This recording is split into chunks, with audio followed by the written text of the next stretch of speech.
அந்த சின்ன சின்ன தகவல்களை எல்லாம் இப்ப நான் கட்டுறதுக்கு என்ன தேவையோ அந்த தேவையான தகவலா மாத்தி மனசுல வச்சுட்டு இருப்பார். இதுதானே யாருமே பண்ணிட்டு இருக்கோம். ஒரு கணக்காளர், பெரிய கணக்காளர் வேலை பார்த்திருக்காருனால் இப்ப நான் அந்த சட்ட திட்டங்கள்லாம் நீர் படிச்சது 1986 86 வருமான வரி எப்படி இருந்ததுன்னு அந்த 32ஆம் பக்கத்திலேருந்து உங்களுக்கு கேள்வி கேட்கிறேன்னு எனக்கு தெரியுமா? அதெல்லாம் தெரியாது. இப்போ அப்படி அதை என்னவா ஞாபகம் வச்சுருக்கணுமோ அப்படி இப்ப ஞாபகம் வச்சுருக்கேன் பாருங்க. அப்படித்தானே வேலையே பார்க்க முடியும். அதே போல நமக்கும் எல்லாம் ஞாபகம் இருக்கு. ஒவ்வொரு பிறவியில நமக்கு இருக்கிறது ஞாபகம் இருக்கும். அந்த ஞாபகம் அந்தந்த பிறவியில நான் ஓடினேனா ஆடினேனா குதிச்சேனான்னு இருக்காது. அது யாருக்குமே இருக்காது. இந்த பிறவியதே நமக்கு ஞாபகம் இல்லையே. அதனால பழைய பிறவியிலிருந்து என்னென்ன முக்கியமா பண்ணிருக்கேனோ அது அத்தனையும் மனப்பதிவுகள்னு இந்த பதவியிலையும் வந்துடும். இந்த பிறவியிலும் இருக்கு, இல்லேன்னு நினைச்சுக்காதீங்க. மனப்பதிவு சம்ஸ்காரம்னு அதுக்கு பேர். சம்ஸ்கிருதத்தில் அதுக்கு பேரு சம்ஸ்காரம். வாசனா வாசனான்னு சொல்லுவா. அனாதிகால கர்ம வாசனைன்னு ஒன்று சொல்லுவார்கள் தெரியுமா? கர்ம வாசனைனால் மனப்பதிவு. பதிவுனால் படிச்சதை நான் ஒரு மாதிரி எனக்கு எப்படி தேவையோ அந்த மாதிரி பதிஞ்சு வச்சிருக்கேன் பாருங்க. அதுதான் சம்ஸ்காரம்ங்கிற பதிவு. அது நான் எத்தனை பிறவி எடுத்தாலும் அந்த சம்ஸ்காரம் வந்துட்டே இருக்கும். அந்த மனப்பதிவுகள் கூடவே வரும், வாசனை கூடவே வரும். அது மாறவே மாறாது. அப்படின்னா இது நன்னா தெளிவா போய் சுவாமி. அப்ப பழைய ஞாபகம் இருக்கு, ஆனா இல்லை. இன்னும் இருக்குங்கிறீரா இல்லைங்கிறீரால் இல்ல, தனித்தனியா தகவல்லாம் இருக்காது. ஆனா அத வாசனையா இருக்கும். அந்த வாசனை இருந்துதான் நம்மளை செலுத்துகிறது. இப்ப நான் என்னென்னலாம் சம்பாதிச்சிருக்கேனோ என்னென்னலாம் வாழ்ந்திருக்கேனோ அதால ஆக்கப்பட்டவனாத்தான் நான் இப்பவும் இருப்பேன். பழைய மனப்பதிவுகள் என்ன இருக்கோ அப்படிதான் ஓடுவேன். அதுல முக்கியமான வாசனை என்ன தெரியுமா? பசிக்கும், அழும், துன்பப்படும், எப்படியான நம்மளை காப்பாத்திக்கணும்னு நினைக்கும். இந்த நினைவெல்லாம் பிறந்த குழந்தை என்னிடத்துல வரும். அந்த சின்ன குழந்தைக்கு எப்படி பசிக்கிறது? பசிச்சு அம்மாட்ட பாலை கேட்கணும்னு எப்படி தோன்றது? ஏன்னா ஒவ்வொரு பிறவியும் பிறந்து பசித்து பால் குடித்திருக்கு. அதே வேலையை அது பார்த்துருக்கோம் இல்லையோ? பிறந்ததுலேருந்து மூத்திரம் மலம் ரெண்டையும் எப்படி கழிக்கிறது? இதே தானே ஒவ்வொரு பிறவியும் பண்ணிருக்கு. பண்ண பண்ண பண்ண மனப்பதிவு இருக்கே, அந்த வாசனா பலத்தால தான் அது நடக்கும். அதனால இல்லேன்னு தள்ளிவிட வேண்டாம். ஒத்தொத்தருக்கும் பழைய பிறவி ஞாபகம் இருக்கு. ஆனா எப்படி ஞாபகம் இருக்கு? தனித்தனி தகவலா ஞாபகம் இருக்காது. அது எப்படி தேவையோ இப்ப நம்ம படிக்கச்சேவோ அப்படித்தான் ஞாபகம் இருக்கு. அதை போல சம்ஸ்காரம் வாசனையோட இருக்கும். தெளிவா போய் சுவாமிப்போ. அப்ப பழைய கர்மங்கள்லாம் இருக்குங்கிறீர், இனிமேலும் கர்மங்கள் தொடையுங்கிறீர். இப்ப நடுவுல ஒரு பிறவியில நான் இருக்கேன். பழசெல்லாம் ஞாபகம் இல்லேன்னு சொல்ல முடியாது. இருக்க வேண்டிய முறையில ஞாபகம் இருக்கு. இப்ப பாக்கி ஒரு கேள்வி இருக்கு. எதுக்கு நான் பிறந்தேன்? நீர் இத்தனை நாள் 1 மணி நாள் எடுத்து சொல்லிட்டே இருக்கிற. இப்போ இது ஏன் இந்த பிறவி ஏற்பட்டது? அதுக்கு ஒரு பயன் இருக்கு சுவாமி. இப்ப நம்ம 6 பிள்ளைகளை கொண்டு போய் படிக்க வைக்கிறோம். எதற்காக பள்ளிக்கூடத்தில் சேர்த்தீர்கள் அப்படின்னா, நல்ல பாடம் படிக்கணும், நிறைய ஞானியா வரணும் அப்படின்னு சட்னி யாரும் சொல்லிட மாட்டா.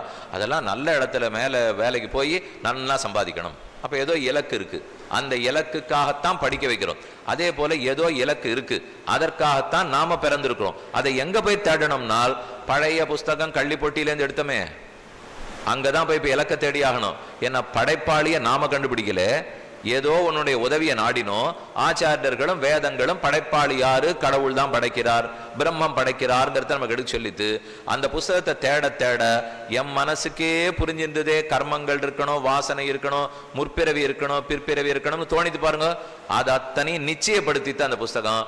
ஆமா இப்படித்தான் பழைய பிறவிகள்லாம் நீ பிறந்திருக்க, எல்லாரும் இப்படித்தான் பிறந்திருக்கார்கள்னுட்டு அதே புஸ்தகம் இடத்துல மெதுவா போய் நின்று எதுக்கு பிறந்திருக்கேன் அதை மட்டும் கொஞ்சம் தெளிவுபடுத்திட்டீர்னா பண்ண முடியுமா? பார்க்கலாம். என்னால் அதுவா பிறந்த இடத்துல சௌரியமா இருக்கணும், பிறந்த போது எல்லாருக்கும் உதவுறவனா இருக்கணும், பிறந்த போது நல்ல தர்மங்களை சேர்க்கிறவனா இருக்கணும். ஏனால் நல்ல கர்மங்களுக்கு அடுத்த பிறவி நல்ல பிறவியா இருக்கும், தீய கர்மங்களுக்கு அடுத்த பிறவி தீய பிறவியா இருக்கும். உனக்கு எப்படி இருக்கணும்னால் கண்டிப்பா நல்ல பிறவி தான் வேணும். அடுத்த பிறவின்னு இருந்தா நல்லவனா, இதை விட இன்னும் ஓஹோன்னு இருக்கிறவனா பிறக்கணுமா? அப்ப நல்லதா பண்ணின்று சொல்லிடுது. எது நல்லதுன்னு கேட்டேன். இன்னென்னலாம் நல்லது. நீ குளம் வெட்டினியானா நல்லது, மரம் வச்சா நல்லது, கோவில் கட்டினா நல்லது, எல்லாருக்கும் தானம் பண்ணியானா நல்லது. இது எது நல்லது? நல்லது. பசுமாட்டை காப்பாத்தினியானா நல்லது, யாரையும் அடிக்காம படைக்காம இருந்தா நல்லது, ஹிம்சிக்காம இருந்தா நல்லது, அஹிம்சா தர்மம். பரிசா எல்லாத்தையும் படிச்சுட்டேன். இந்த புஸ்தகம் நன்னா சொல்றது சுவாமி. நாம இதை படிச்சு படிச்சு பண்ணோம்னா நமக்கே வாழ்க்கை ரொம்ப வளமா இருக்கும் போல் இருக்கே. அதுகிட்ட கேட்டேன், அவ்வளவுதானா? அடுத்த பிறவியை பத்தி ஏதானு சொல்லுமானால் அப்ப அழகா அது திரும்ப என்ன கேள்வி கேட்டது.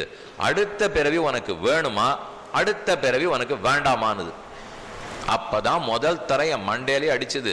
ஓ, அடுத்த பிறவின்னு ஒண்ணு இல்லாம கூட இருக்க முடியுமா அப்படின்னு கேள்வி கேட்டேன். ஏன் இப்ப மறுபடியும் நான் 1/2 மணி முன்னாடி ஆரம்பிச்சது நீங்க யோசிக்கணும். இப்போ நான் என்ன சொன்னேன், அடுத்த பிறவி இருந்துதான் ஆகணும், முற்பிறவி இருந்துதான் ஆகணும்னு இத்தனை நாளி கத்திருக்கேன். இப்ப திடீர்னு அந்த வேதம் என்ன கேட்டுதுன்னு சொன்னேன், உனக்கு அடுத்த பிறவி வேண்டுமா வேண்டாமான்னு தின்னார். சாமி வேண்டான்னு சொன்ன, நீர் சொன்ன வம்பெல்லாம் இப்ப வந்துருமே.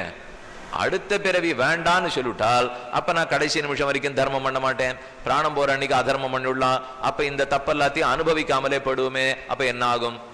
இந்த கேள்வி வரும்.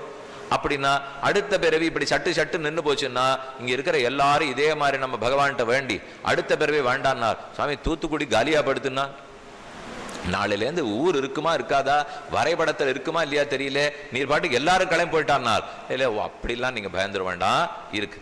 அடுத்த பிறவிங்கிறது இருக்கா இல்லையான்னு ஏன் கேட்கறா தெரியுமோ? நாம என்னென்ன கர்மங்களை சேர்த்து வச்சிருக்கோமோ அந்த கர்மங்களுடைய பயன் அடுத்த பிறவின்னு தானே சொன்னேன். அந்த கர்மங்களையே தீர்த்துட்டா, அதெல்லாம் ஒண்ணுமே இல்லாம தீர்த்துட்டா, அப்ப அடுத்த பிறவிக்கு ஒண்ணுமே இருக்காதே. தீர்த்துட்டா அடுத்த பிறவிக்கு இருக்காது. எனக்கு என்ன சந்தேகமா இருக்கு, நான் அப்ப போன ஜென்மத்துல தீக்கலையா சுவாமி? என்ன நான் இப்ப பிறந்திருக்கேனோ இல்லையோ, இப்ப பிறவி எடுத்திருக்கேனோ, அப்ப போன பிறவியில நான் தீக்கலையானால் தீர்க்கலே. போன பிறவியில தீர்க்கலைன்னா இந்த பிறவி தீர்த்துடலாமா? தீர்க்கலாம். எந்த பிறவியில விருப்பப்படுகிறீர்களோ தீர்க்கலாம். அப்பன்னா ஒண்ணு செய்வோம், அதை தீர்க்கறதுக்கு என்ன பண்ணணும்னு சொல்லும். இப்ப உடனே ஆரம்பிப்போம். அதுக்கு எவ்வளவு கணக்குல பாக்கி இருக்குன்னு தெரிஞ்சான்னா தீர்க்கணும். இப்போ தெரியுமா யாருக்கான உங்களுக்கு? இப்ப இத்தனை பிறவி ஆயிருக்கு, நானோ வெறும் மனப்பதிவு வாசனைன்னு மட்டும் சொல்லியிருக்கேன், கணக்கு என்னன்னே தெரியாதே. கணக்கு தெரியாது, அதனால என்னால தீர்க்க முடியாதுன்னு. கணக்கு தெரியாத விஷயத்துல நம்ம தீர்க்கிறதே இல்லை.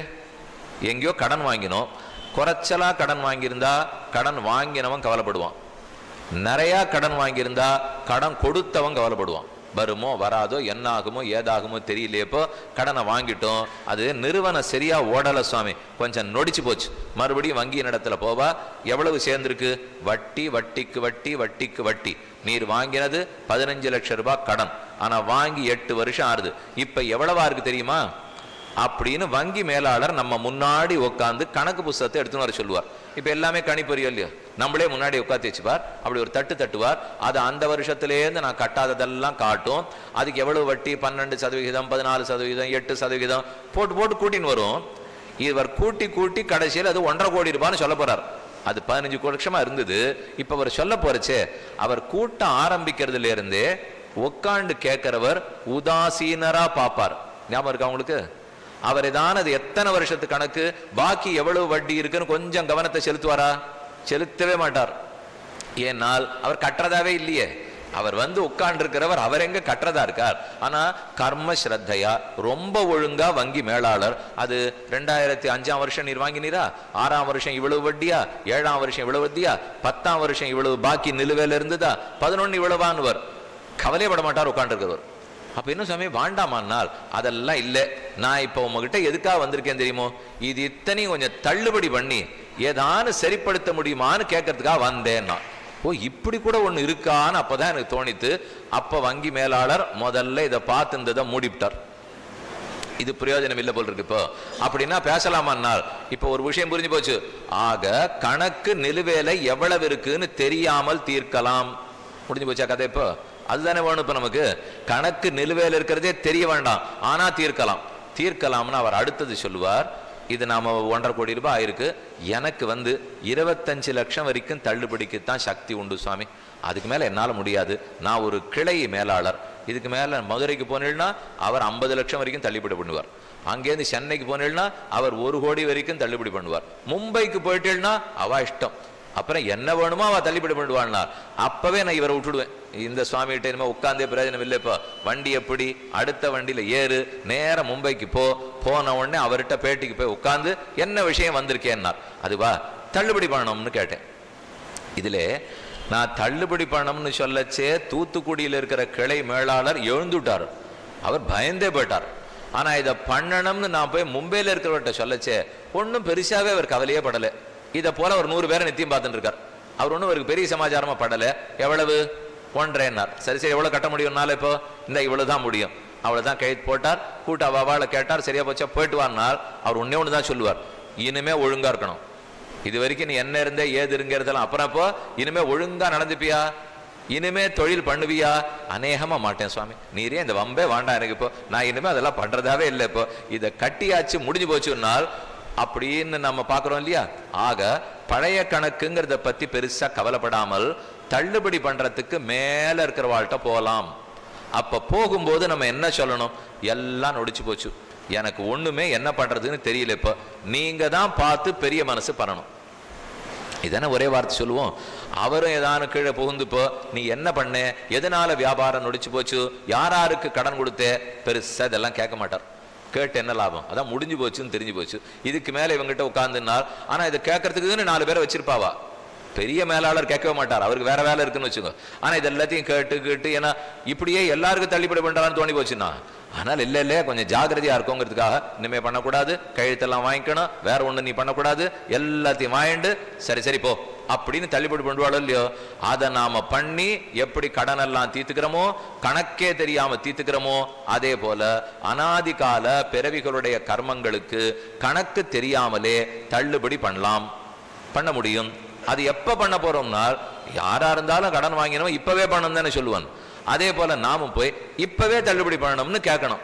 யார்கிட்ட கேட்கணும்னால், அதுக்கு நம்ம ஏதோ பக்கத்துல உட்காந்துருக்கிற வருணனா, குபேரனா, இந்திரனா, சந்திரனா இருந்தால் அவள்லாம் மேலும் கீழும் பாப்பா, இதெல்லாம் சரிப்பட்டு வராது சுவாமி, இவெல்லாம் கிளை மேலாளர்கள், ஆனால் இவாள்கிட்டலாம் கேட்டுருக்க முடியாது. கொஞ்சம் யாரானு சென்னையில் இருப்பாளா, அது இந்திரன். சரி, அதுக்கு மேல ஏதான் இருப்பாளா, அது பிரம்மா. அதுக்கு மேல யாரான் இருப்பாரா, இருக்கார். ஆனா என்ன ஆச்சரியம்னா, அவர் என் வீட்டு பக்கத்திலேயே கோவில் உட்காந்துருக்கார். இது எங்கேயான் அவர் மும்பைக்கு போய் பார்த்துட்டு வரணும்னு சொன்னா சரி, இங்க போனா திருக்கோடியில பாலாஜி மந்திர், இந்த பக்கம் போனோம்னா இந்த மந்திர், இங்கேயே உட்கார்ந்துருக்கார். நேர போய் தேடி, உம்மை விட்டுட்டானா இந்திரனே, சந்திரனே, குபேரனேன்னு இவ்வளவு நாளா தேடிந்தேன்னார். இதை நான் எப்பவோ சொன்னேன், நீ தான் கேட்டுக்கல, வான்னு சொன்னா நீ கேட்கல, பரவாயில்ல இப்பவான்னு வந்தியே, என்ன வேணும்னு கேட்க, அனாதிகால கர்மங்களை எல்லாம் தள்ளுபடி பண்ணணும்னு. அவர் அதை பத்தி ஒன்றும் கவலையே படலை. அதே நான் சந்திரன்ட்டியோ குபேரன்ட்டியோ கேட்கச்சு 1000 கேள்வி கேட்டாவா, நீ இப்படி பண்ணியா அப்படி பண்ணியா, உனக்கு இந்த பாவத்துக்கு இந்த தண்டனை, இந்த பாத்தகத்துக்கு இது அதி பாத்தகம், மகா பாத்தகம், உப பாத்தகம், இனிமே பாக்கியில கணக்கு படிச்சா இருக்கவே எல்லாத்தோட பயங்கரமா யமதர்மராஜன் ஒருத்தர் எருமாட்டு மேல வந்தார். அவர் இத்தனை நாளும் படுத்தின பாடு எல்லாத்தையும் பார்த்து, சுவாமி இதெல்லாம் வேண்டாம், இந்த தேவர்கள்லாம் நமக்கு ஆகாது, இப்போ நம்ம நேர பெருமாள்கிட்ட போய் நின்னமா, அவர் சொன்னது என்ன கணக்கு வச்சிருக்கே, அந்த கணக்கெல்லாம் தீர்த்துருவோம், இப்போ இப்பவே உனக்கு இந்த கணக்கு தீர்க்க தயார். அதே மாதிரி இப்ப கணக்கு தீர்ந்து போச்சுன்னா ஒரு சின்ன ஆபத்து இருக்கு, உனக்கு தெரியுமான்னார். என்னன்னு கேட்டேன். அடுத்து வியாபாரம் பண்ண மாட்டியான்னு ஒருத்தர் கேட்டாரோ இல்லையோ, உனக்கு நான் எல்லாத்தையும் தள்ளுபடி பண்ணி விடுறேன், இனிமே இதே வம்புக்கு நீ போக மாட்டேன்னு என்ன நிச்சயம், பண்ண மாட்டியான்னால் பண்ணவே மாட்டேன், நீர் விட்ட வழியில சௌக்கியமா உட்காந்துடுறேன்னு சொன்னேனோ இல்லையோ. அதை போல பகவான் சொல்றது, கர்மத்தெல்லாம் தள்ளுபடி பண்ணி விடுறேன், நீ எத்தனை ஜென்மம் பண்ண இருக்கியோ தள்ளிவிடுறேன், ஆனா ஒண்ணு, அதுக்கப்புறம் கர்மம் இல்லாதனால நீ இந்த பூமியில இருக்க முடியாதுன்னு அவர். ஓ, அது முடியாதா சுவாமி, இதே மனைவி இதே பேரம்பேத்தி இன்னும் கொஞ்ச நாள்லாம் ஒன்றும் தள்ள முடியாதா, நீ என்ன அப்போ கர்மங்கள்லாம் முடிச்சுட்டீரா உடனே கிளம்ப முடியுமானால், அப்போ வரப்போறது இல்லையா நீ, அப்போ ஒன்று செய்ய, அப்போ இந்த கர்மங்கள் எல்லாம் இந்த பிறவி எப்போ முடியறதோ அப்போ வேணா தள்ளுபடி பண்ணிக்கிறியான்னார். சரி, ஆனா எனக்கு ஒன்று உள்ளூர பயமா இருக்கு, இப்போ அதுக்குள்ள நீர் மனசு மாறி போயிட்டீர்னால், இப்ப ஏதோ தரேன்னு சொல்றீர், எனக்கு இன்னொரு 30 வருஷம் இருக்குன்னு வச்சுக்கோ, 30 வருஷம் கழிச்சு தள்ளுபடி பண்றதுக்குள்ள இவர்கிட்ட வரணுமே, ஒருவேளை நீரே பதவி மாறி போயிட்டீர்னால், ஓ நான் இந்திர பதவி இல்லையே, சந்திர பதவி இல்லையே, ஸ்ரீமன் நாராயண் நானு பதவி இல்லை எனக்கு கிடையாது, நானே தான் எப்போ இருப்பேன், நீர் என்ன 5 வருஷம் நினைச்சுட்டீரா, 5 வருஷத்துக்கு அதில் தேர்தல்லாம் இங்க கிடையாது, எப்பவுமே அவர் தான் தலைவராக இருக்க போறார், எப்போதுமே கடவுளா இருப்பார். ஆக கவலைப்படாதே, எப்ப வேணும்னு வந்தாலும் நான் மனசெல்லாம் மாற மாட்டேன், நீ இப்பவே ஒண்ணு செய், கையெழுத்து எல்லாத்தையும் இப்பவே போட்டுடு, போடுற கையெழுத்து எல்லாத்தையும் இப்ப போட்டுடு, ஆனா இந்த தள்ளுபடியை மட்டும் கடைசியில் வச்சுப்போம். அது ஏன், ஏன்னா இப்பதான் மனசு வந்திருக்கு, கையெழுத்து போட்டுடணும், போட்ட பிற்பாடு இப்ப தள்ளுபடி பண்ணிட்டா கிளம்பணும், கிளம்புறதுக்கு ஆசை இருக்கானால், இல்ல இன்னும் பேரனுக்கு கல்யாணம் பண்ணல, பேத்திக்கு இன்னும் கல்யாணம் பண்ணல, எல்லாத்தையும் கொஞ்சம் முடிச்சுட்டு வரேன்னா அப்ப கொஞ்சம் நேரம் கொடுக்குறார், அப்பவும் அவர் கோவிச்சுக்கவே இல்லை. இப்போ பட்ட கடனெல்லாம் பண்ணிட்டு, பண்ண தப்பெல்லாம் பண்ணிட்டு தொலைச்சிட்டு கூட்டின்னு போலான்னு சொன்னா, இதுக்கு வேற இன்னி வாய்தா வேற கேட்கறியான்னு அவர் கேட்கணும் இல்லையோ, ஒன்னும் கேட்கல. சரி ஏதோ ஆசைப்படுறான், போறான், நம்ம நம்பி வந்திருக்கா, அதனால எல்லாத்தையும் நம்ம தள்ளுபடி பண்ணுவோம், பண்ணிட்டு எப்ப வரட்டுமோன்னு விட்டு வைக்கிறார் பாருங்க. தள்ளுபடிக்காக பகவானிடத்துல போய் நின்று என் கர்மங்கள்ல ஏன் தொலைச்சிருன்னு கேட்கறத தான் சரணாகத்தின்னு சொல்றோம். அப்ப நாம சரணாகதி அனுஷ்டித்து என் கர்மங்களை தொலைன்னு சொன்னால் அப்பதான் ஆச்சரியமா சிரிச்சுண்டு கண்ணன் பதில் சொல்றார். சர்வ தர்மானு பரித்யஜ்ய மாமேகம் சரணம் பிரஜ அகம் துவா சர்வ பாபேப்யோ மோக்ஷயிஷ்யாமி மா சுச்சா. நீ சொன்ன எல்லாத்தையும் விடு, இனிமே வம்பு தும்புக்கு போக மாட்டேன். சர்வதர்மான் பரித்யஜ்ய மாமேகம் சரணம் பிரஜ, என் ஒருத்தனையே சரணமாக பற்று. பற்றினியானால் அகம் துவா சர்வ பாபே மோக்ஷயிஷ்யாமி, நான் உன்னை எல்லா பாபங்களில் நின்று விடுவிக்கிறேன். சோகப்படாதே, அந்த வார்த்தை ரொம்ப முக்கியம். மா சுச்சா, சோகப்படாதே. என்ன கடன் என்ன ஆகுமோ, என்ன வந்துடுவாளோ, வீட்டை பிடிங்கின்னு விடுவாளோ, வாசல் ஏதோ சோகம் இருந்துட்டே இருக்கு. யார் கேட்பாளோ, என்ன கேட்பாளோ, வாசல்ல வந்து கத்துவாளோ, ஒன்னும் சோகப்படாதே. மா சுச்சா, நான் உனக்கு எல்லா பாபங்களையும் முடிக்கிறேன் சொல்லிவிட்டார். அப்படின்னா அந்த பாபங்கள்லாம் அப்பவே போடுமானால் பிறவியின் முடிவில் போகும். அப்பவே போனால் பிறவி அப்பவே முடிய வேண்டும். அது ஒண்ணுதான் ஞாபகம் வச்சுக்கணும் நீங்க. ஏன்னா வேற காரணம் இல்லையே, கர்மங்களால தான் நான் இந்த ஜகத்திலே இருக்கேன். கர்மங்கள் தொலைஞ்சு போயிடுச்சுன்னா உலகத்துல நான் இருக்க முடியாது. உடனே கிளம்பணும். எனக்குத்தான் உடனே கிளம்ப இஷ்டம் இல்லை. சில பேருக்கு உடனே கிளம்ப இஷ்டம் இருக்கு. இருக்கும் அவர்களுக்கு அப்போதே கர்மத்தை தொலைத்து அப்போதே மோட்சம் கொடுத்துடுவார். அதுக்கப்புறம் அவர் தள்ளுறதே இல்லை. சிந்தையந்தின்னு ஒருத்தி இருந்தா, ஒரு எடைப்பெண், இதுல கோகுலத்துல இருந்தவள். அவளுக்கு ஆசையே கண்ணன் பேர்ல தான். கண்ணன் புல்லாங்குழல் ஊதினார். அங்க தள்ளி எங்கேயோ யமுனை ஆத்தங்கரையில ஊதர சத்தம் கேட்டுது. இவ அடுக்கடையில வேலை பார்த்துருந்தா. ஒரே ஆசை, உள்ள முழுக்க அவர் பேர்ல பக்தி. உடனே போகணும் அப்படின்னு வாசப்படிக்கு வந்தா. மாமனார் மாமியார் ஒரு அத்தி நாத்தனார் எல்லாம் அங்கதான் உட்கார்ந்தா. போறதுக்கு தாண்டின்னு போறதுக்கு அவளுக்கு கொஞ்சம் கட்டமா இருந்தது. எப்படி போறது, பணிவு, இடம் கொடுக்கல, போக முடியல. அதனால வாசப்படியே பிடிச்சு நின்னா. காதார கேட்டாள். அவ்வளவு ஆனந்தமா இருந்தது புல்லாங்குழல் ஓசை. அதிகமா மகிழ்ச்சி அடைந்தா. அந்த சந்தோஷத்துல என்னாச்சு, இவ சேர்த்து வச்சிருந்த மொத்த புண்ணியமும் தீர்ந்து போச்சு. நாம சந்தோஷப்படுவது எதனாலே? புண்ணியங்களாலே. துக்கப்படுவது எதனாலே? பாபங்களாலே. அதிக துக்கப்பட்டோம், அதிக பாபம். அதிக துன்பம், அதிக இன்பப்பட்டோம், அதிக புண்ணியம். அப்ப அவளுக்கு ஒரே மகிழ்ச்சியா இருந்ததா? மகிழ்ச்சி அடைய அடைய அடைய அடைய எல்லா புண்ணியமும் தீர்ந்து போடும். ஆனால் நாமே இப்போ சந்தோஷமா ஒரு 10 நாள் இருக்கோம்னா நாமே நிறைய கணக்கு குறைஞ்சிருக்குன்னு ஞாபகம் வச்சுங்கோ. ஏற்கனவே புண்ணிய கணக்கு வச்சிருந்தீரோ இல்லையோ, கிரு கிரு கிரு கிருன்னு குறைஞ்சிருக்கு போல் இருக்கு. இப்போ நம்ம வந்து இப்போ இந்த எவ்வளோ வங்கியில் பணம் வச்சிருக்கீர்? 30,000 ரூபா வச்சிருக்கேன். அப்படி பொருட்காட்சி போவோம், ஏதான ஒரு 10 நாள் விடுமுறையாக இருக்கு, குழந்தைகளை அழைச்சின்னு போவோம். அப்படின்னால் அங்கே போன உடனே அட்டையை கிழிச்சுட்டே இருப்போம். இதை வாங்கணும் அதை வாங்கணும்னு சொன்னால் கிழிப்போம். உடனே உடனே ஒரு குறுஞ்செய்தி நங்கு நங்குன்னு வந்துட்டே இருக்கும். இது ஒரு 1500 ரூபா தீர்ந்திருக்கு, பாக்கி இவ்வளவு தான். இது 3000 ரூபா தீர்ந்திருக்கு, பாக்கி இவ்வளவு தான். அப்போ ஒவ்வொரு சமயம் அதை வாங்கின உடனே மனைவிக்கு மகிழ்ச்சி, வாங்கின உடனே பிள்ளைக்கு மகிழ்ச்சி. ஆனால் எனக்கு வருத்தம். அதை வாங்குறத பார்க்க பார்க்க இங்க வந்துட்டே இருக்கே, இது குறையறதுன்னு பார்த்தா வருத்தமா இருக்கு. அப்ப அந்த பக்கம் மகிழ்ச்சினாலே புண்ணியம் குறையறதுன்னு அர்த்தம், துன்பப்பட்டாலே பாபம் குறையறதுன்னு அர்த்தம். ஓஹோன்னு சந்தோஷப்பட்டாளா சிந்தையந்தி, அத்தனை புண்ணியமும் காலி போச்சு. அடுத்தது கிட்டக்க போக முடியலையே, கண்ணனை நேர பார்க்க முடியலையே, ஒரே துன்பம். துன்பப்பட்ட உடனே மொத்த பாபமும் தீர்ந்து போச்சு. பாப கணக்கும் பாக்கி இல்லை, புண்ணிய கணக்கும் பாக்கி இல்லை. பாக்கி இல்லைன்னா என்ன ஆகும்? லோகத்தில் இருக்கவே முடியாது. கர்ம கணக்கு மிச்சம் இருந்தா தான் இருக்க முடியும். அதே நிமிஷம் வாசப்படியை பிடிச்சுட்டே சட்டுன்னு உடம்பு கீழே விழுந்தது.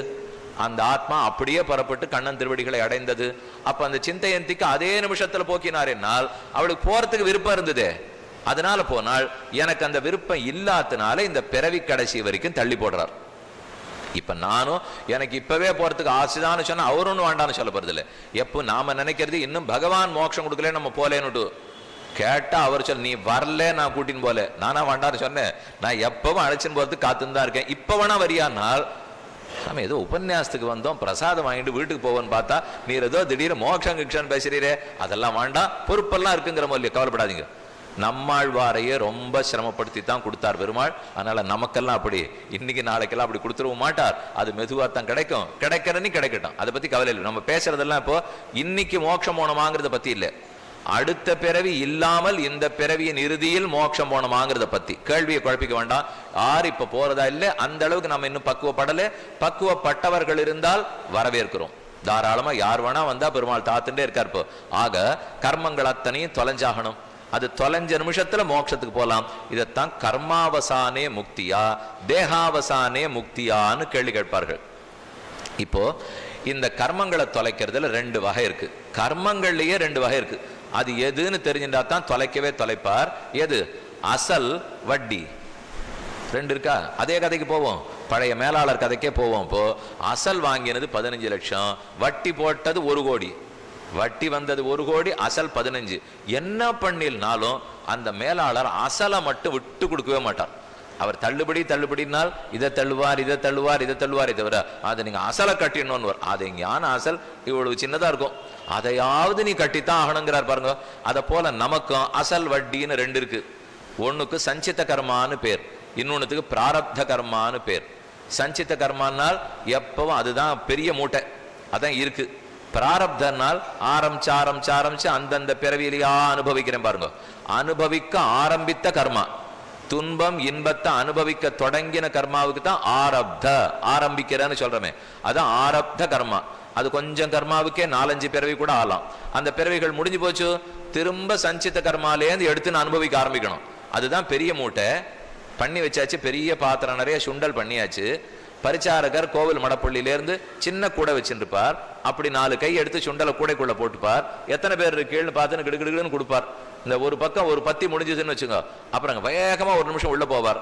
அந்த பெரிய கூடையிலேருந்து திரும்ப இந்த கூடையில எடுத்து போட்டுப்பார், திரும்ப இந்த பக்கம் போவார், இங்க கொடுத்து முடிப்பார். அதே போலத்தான் நம்மளும் பாடுப்போம். பெரிய மூட்டை நம்மளே வச்சுட்டு இருக்கோம், அதுலேருந்து கொஞ்சம் கொஞ்சமா எடுத்து அனுபவிச்சுட்டு இருக்கோம். இப்ப இது முடிஞ்சு போச்சுன்னால் இந்த பிறவி முடிஞ்சா கர்மம் முடியும்னு நினைக்க வேண்டாம்.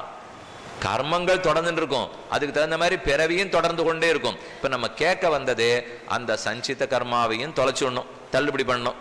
இந்த ஆரப்த கர்மாவையும் தள்ளுபடி பண்ணணும். 2ம் பண்ணுவீரான்னு கேட்க போக, சரி முதல்ல சஞ்சித்தத்தை தொலைக்கிறேன்னு ஒத்துக்கிறார் பெருமாள். ஏன்னா அது இருந்தாலே இது தீர வந்துட்டே இருக்கு சுவாமி. அதனால முதல்ல அதை விட்டு அதை நிறுத்தினா தான் இங்க முடியும். இப்போ இதை நிறுத்தி மட்டும் பிரயோஜனம் இல்லை, அது இருக்கிற வரைக்கும் அடுத்தடுத்து வந்துட்டே இருக்கும் இல்லையோ.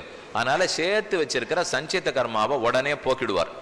அப்ப அடுத்தது ஆரப்த கர்மா. நல்ல வேளை சுவாமி, இப்ப முதல் மூச்சு விடுவோம். ஆரப்த கர்மா முடிஞ்சுட்டால் மறுபடியும் எடுக்கிறதுக்கு மூட்டையில ஒண்ணும் கிடையாது இல்லையா, அதைத்தான் அவர் தள்ளுபடி பண்ணிட்டாரு. அது எனக்கு திருப்தி. இப்போ அடுத்த கவலை வந்துடுத்து, இந்த ஆரப்த கர்மாவை தொலைக்கிறதுக்கு எத்தனை பிறவி ஆகும்? அது 3, 4, 5. அப்ப பெருமாள் கேட்கிறார், நீ இந்த வழியில போனியானா ஆரப்த கர்மத்தையும் இந்த பிறவிலேயே தொலைச்சுடலாம், இல்ல அந்த வழியில போறதா இருந்தா இன்னொரு 4-5 பிறவி கழிச்சு தொலைச்சுக்கலாம். எது உனக்கு தேவைன்னால் அப்ப மட்டும் முடிச்சு விடுவோம்.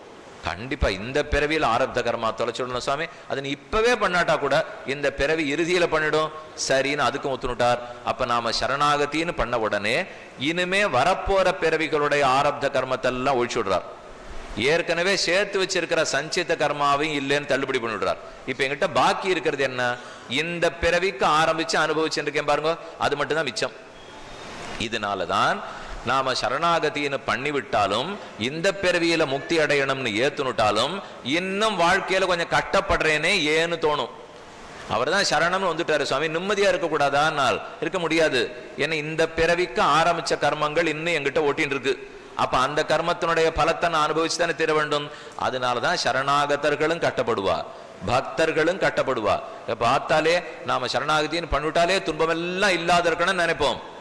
அப்படி ஆகாது. அது இந்த பிறவி ஆரம்பிக்கிறதுக்கு எந்த கர்மமோ அது இருக்கத்தான் இருக்கும். இன்னொரு கோணத்திலையும் பாருங்க, நாம சரணம்னு சொல்லி இந்த பிறவி கடைசியில முக்தி கொடுக்குறேன்னு பெருமாள் சொல்லிட்டாலும் அப்புறம் ஒரு கஷ்டமும் இல்லாம வச்சுட்டார்னு வச்சுங்களேன், ஒரு பேச்சுக்கு சொல்றேன், வைக்க மாட்டார், ஒரு கஷ்டமும் இல்லாத வச்சார்னு வச்சுங்க, அதுல பெரிய ஆபத்து இருக்கு. கொஞ்ச நாள் நமக்கு கஷ்டம் இல்லைன்னாலே மோட்சம் போகணுங்கிறது மறந்து போயிடும், ஞாபகம் வச்சுக்க மாட்டோம். அப்பப்ப கஷ்டம் வரச்சேதான், ஓ யார் இந்த பிறவி கஷ்டம் எல்லாம் பண்றது, கஷ்டம் இல்லாத அந்த லோகத்துக்கு போகணும்னு தோணும். கொஞ்சம் கஷ்டம் இல்லாத சுகமா நீங்க நினைச்சு பாருங்க, இருந்து பாருங்க, கொஞ்ச நாள்ல பெருமாளையே மறந்து போயிடும். ரொம்ப ஞாபகம் வரமாட்டார். அவர் எப்பவும் நம்ம வாழ்க்கைக்குள்ள எப்ப வருவார்? நமக்கு கஷ்டம் வர்றச்சே தான் அவர்கிட்ட போய் நிற்போம். சௌரியமா இருக்கிறச்சே சரி அவர் பாட்டுக்கு தொந்தரவு இல்லாத கோவில் இருக்கட்டும், நம்ம பாட்டுக்கு நம்ம வாழ்க்கையை பார்த்துப்போம் அப்படின்னு அந்த கட்டத்தை போக்கினதுக்கு நன்றியான்னு சொல்லுவாரானால், எங்கேயானு மருத்துவமனையில கொண்டு போய் அப்பாவை சேர்த்திருப்பேன். ஒவ்வொரு வேளையும் அதுக்கு போறச்சே வழியில இருக்கிற கோவிலுக்குள்ள போய் 12 பிரதட்சணம் பண்ணிட்டு எப்படியானு நீ தான் காப்பாற்றணும் அப்படின்னு சொல்லிட்டு தான் போயிருப்பேன். தேவலை உங்க அப்பாவை இன்னைக்கு நீங்க கூட்டின்னு போலாம் அப்படின்னு அவர் சொன்ன உடனே அதே வேகத்துல அவர் அழைச்சின்னு வரதுக்கு முன்னாடி திரும்ப அந்த கோவிலுக்குள்ள போய் நல்ல வேலை பண்ணியேன்னு ஒரு நன்றி சொல்லிட்டு வீட்டுக்கு போவேனால் நாளைக்கு வேணா போகலாம். அங்கதான் ஆரம்பிக்கிறது வம்புன்னு அர்த்தம். ஆக மொத்தத்துல கட்டம் இருந்த வரைக்கும் போய் நின்னேன்னா இதனால பெருமாள் பாக்குறார், கொஞ்சம் இவனை கட்டத்திலே வைப்போம், இல்லைன்னா இவனுக்கு வந்த ஆசையும் போனாலும் போடும். இப்போ இந்த மட்டும் மோட்சத்துக்கு வரேன்னு சொல்லியிருக்கான், அதனால தான் கொஞ்சம் கட்டத்தோட வைக்கிறார். இல்லைன்னா அதெல்லாத்தையும் எப்போ தீத்துடலாம். இப்போ நமக்கோ இன்னும் பாக்கி காலம் இருக்கணும்னு ஆசை இருக்கு, கொஞ்சமான கட்டம் இருந்ததுன்னா தான் அந்த மோட்சத்துக்கு போகணுங்கிற விருப்பத்தோட இருப்போம். அப்ப இப்ப தெளிவாயிடுத்து, இந்த கர்மங்கள் மட்டும் மிச்சம், இது முடிகிற அன்னைக்கு மோட்சத்துக்கு நாம கிளம்பிடுவோம். இது நீங்க தான் முடிவெடுக்கணும், நம்ம தான் முடிவெடுக்கணும். இந்த பிறவி இப்படியே இருந்தா போருமா? அப்ப சரணாகதி பண்ணி இந்த பிறவிக்கு அப்புறம் வேண்டான்னு முடிச்சுக்கலாமா? இல்ல இப்படி எப்படி இருக்கேனோ இதே போல பறவைகள் நான் பல பறவைகள் எடுத்துக்கலாமா? அப்படி எடுத்துக்கணும்னா கூட நீங்க ரொம்ப ஆசைப்படலாம். ஓஹோன்னு புண்ணியம் பண்ணி சொர்க்க பதவிக்கு வேணும்னா போகலாம், நல்ல புண்ணியங்கள் பண்ணி சந்திர பிறவி வேணும்னா அடையலாம், எந்த லோகத்துக்கு வேணா போல ஆனந்தமா இருக்கலாம். ஆனால் மோட்சத்துக்கு இல்லை. நிறைய புண்ணியம் பண்ணுவோம், புண்ணியம் பண்ணத்தினால மேல என்ன, எப்படி நன்னா தொழில் பண்ணி நிறைய லாபம் சம்பாதிச்சு இன்னொரு தொழில் ஆரம்பிச்சு, அதை நன்னா பண்ணி லாபம் சம்பாதிச்சு இன்னொரு தொழில் ஆரம்பிச்சு. இதே மாதிரி இந்த பிறவியில ஓஹோன்னு நன்னா வாழ்ந்து புண்ணிய சம்பாதிச்சு இதை விட நல்ல பிறவி எடுத்து, அந்த பிறவியில ஓஹோன்னு வாழ்ந்து புண்ணிய சம்பாதிச்சு அதை விட நல்ல பிறவி எடுத்து பண்ணலாமே. அதுக்கு விருப்பம்னா பண்ணலாம். ஆனா அது ஒவ்வொன்று பண்ணும்போதும் சுவாமி கூடவே துன்பமும் சேர்த்துன்னா வருது. நான் சம்பாதிக்க போறச்சே துன்பம் வருது, அதை காப்பாற்ற போறச்சே துன்பம் வருது, அதை செலவழிக்க போறச்சே துன்பம் வருது. இதெல்லாம் வேண்டாம். இது எதுவுமே இல்லாம இன்பப்படுறதுக்கு வழி இருக்கா? ஓஹோன்னு தொழிலை பார்த்து நல்ல லாபம் சம்பாதிச்சு பெரிய பெரிய வீடு கட்டின்னு இன்பப்படுறது ஒரு வகை. அந்த இன்பத்தை இது எதுவுமே பண்ணாம நான் அனுபவிக்க முடியுமான்னு கேட்டேன். பண்ணலாம், அது இந்த லோகத்துல பண்ண முடியாது, அதுக்குன்னு ஒரு லோகம் வச்சிருக்கேன். நீ அந்த லோகத்துக்கு வந்துட்டியானால் இதை விட பேரானந்தப்படலாம். ஆனா அந்த லோகத்துல வேற எதுவும் நீ பண்ண வேண்டாம், அந்த ஆனந்தம் உனக்கு இருக்கிற உரிமை. இதை யார் எப்ப சொல்லுவா தெரியுமா? இப்போ ஒரு அப்பா இருக்கார், நமக்கு ஏதோ தொழிலெல்லாம் வச்சு கொடுத்துருக்கார், இந்த மாதிரி சம்பாதிச்சுக்கோன்னு சொல்லியிருக்கார். நான் போகலாம் சம்பாதிக்கலாம். ஆனால் அவரே சொல்றார், என்னத்துக்கு இப்போ நிறைய வச்சிருக்கேன், உனக்கு நீ நன்னா படி, இன்னும் நன்னா வேலை பாரு, இந்த சம்பாதிச்சு தானே இருக்கணுங்கிற தேவையில்லை. இப்போ நமக்கு வேற என்னென்னலாம் இருக்கு தெரியுமா? அதெல்லாத்தையும் பார்த்துன்னு திருப்தியா இருக்க கூடாதா? ஏன் எங்கேயோ போய் வேலை செய்யறேன்னு போய் நிக்கிற? எத்தனை அப்பா சொல்லுவா, நமக்கு எத்தனையோ வழி இருக்கே, அதை சௌக்கியமா பார்க்கலாமே, அதை விட்டுட்டு ஏன் இங்க அங்க போற? இதே பகவான் நம்ம கிட்ட சொல்றார், நான் உனக்கு சேர்த்து வச்சிருக்கேன் அத்தனை சொத்தும் என்னது, வைகுந்தத்துல வந்து ஆனந்தமா கைங்கரி மண்ணுன்னு சொல்றேன், இங்க இருக்கும் போதும் தொண்டு செய்வாய்ன்னு சொல்றேன். ஏன் அது உன் மனசுலயே படாமல் நான் இதைத்தான் பண்ணுவேன் அதைத்தான் பண்ணுவேன் இதுக்கு பிடிவாதம் பிடிக்கிறப்போ வரலாமே?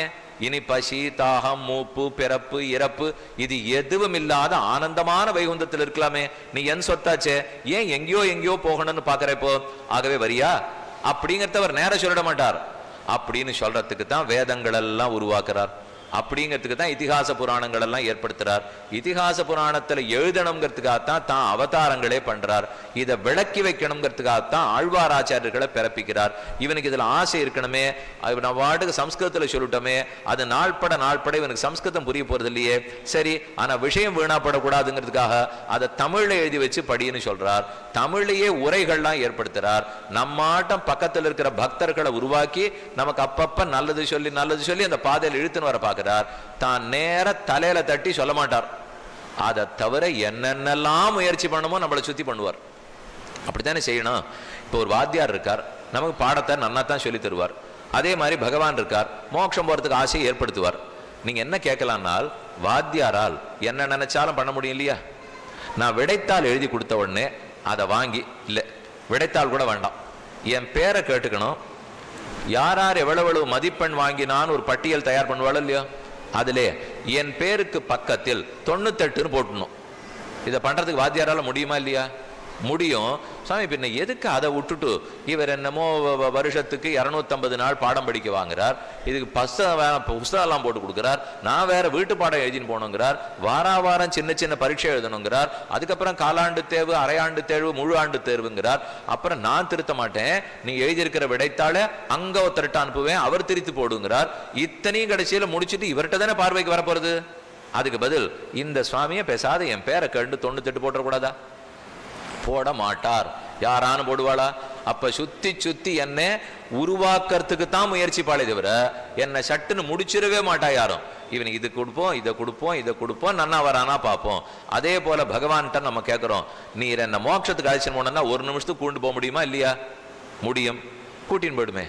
அதை விட்டுட்டு என்னமோ எப்படி நடந்துக்கணும்னு வேதத்தில் சொன்னேன், எப்படி நடந்துக்கணும்னு ஆச்சாரியர்கள் அனுப்பிச்சேன், நானே பிறந்து நீ எப்படி நடந்துக்கணும்னு காட்டினேன், அதை இதிகாச புராணங்கள் எழுதி வச்சேன். இது இத்தனை ஏன் பண்றாருனால் வாத்தியார் பண்ற மாதிரி தான். வாத்தியார் உடனே 98 போட்டு விட்டுருவா, நம்மளை எல்லாம் தயார் பண்ணி தான் கூட்டின்னு போவார். ஏன்னால் அவருக்கு ஒரு விஷயம் தெரியும், நான் இப்ப 98 போட்டு விடலாம், போட்டுட்டு இவன் வேலைக்கு போனான்னா அங்க பல்லிழிக்குமே, இவனுக்கு ஒண்ணுமே தெரியாதே. நான் மாட்டுக்கு 98 போட்டு விட்டதுக்காக வேலைக்கு போற இடத்துல வேலை பார்க்க முடியுமா? அதே போல பகவானும் இப்ப நான் எப்படி இருந்துட்டு இருக்கேனோ இப்படியே கொத்தா கூட்டிட்டு போய் வைகுந்தத்துல உட்காந்து வச்சுட்டா அங்க இருக்கிற நல்லவன்லாம் என்ன ஆவான்?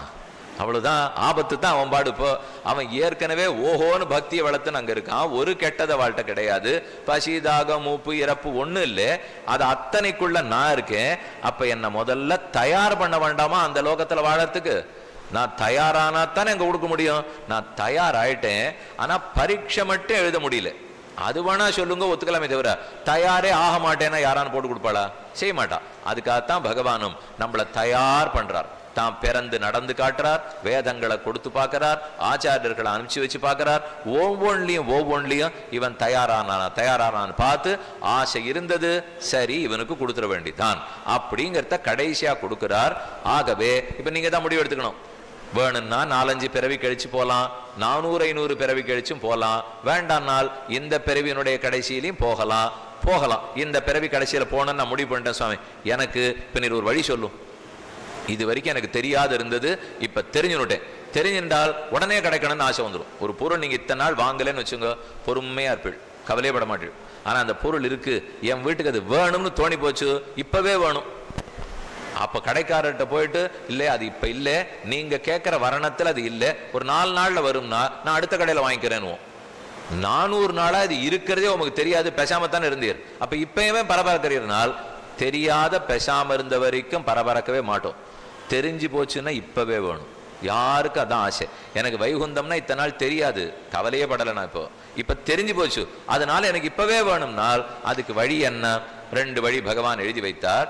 ராமானுஜர் ரொம்ப ஆச்சரியமா அந்த வழிகளை உரைக்கிறார். ஒன்னு, உபாசனத்தின் மூலம் போகலாம்.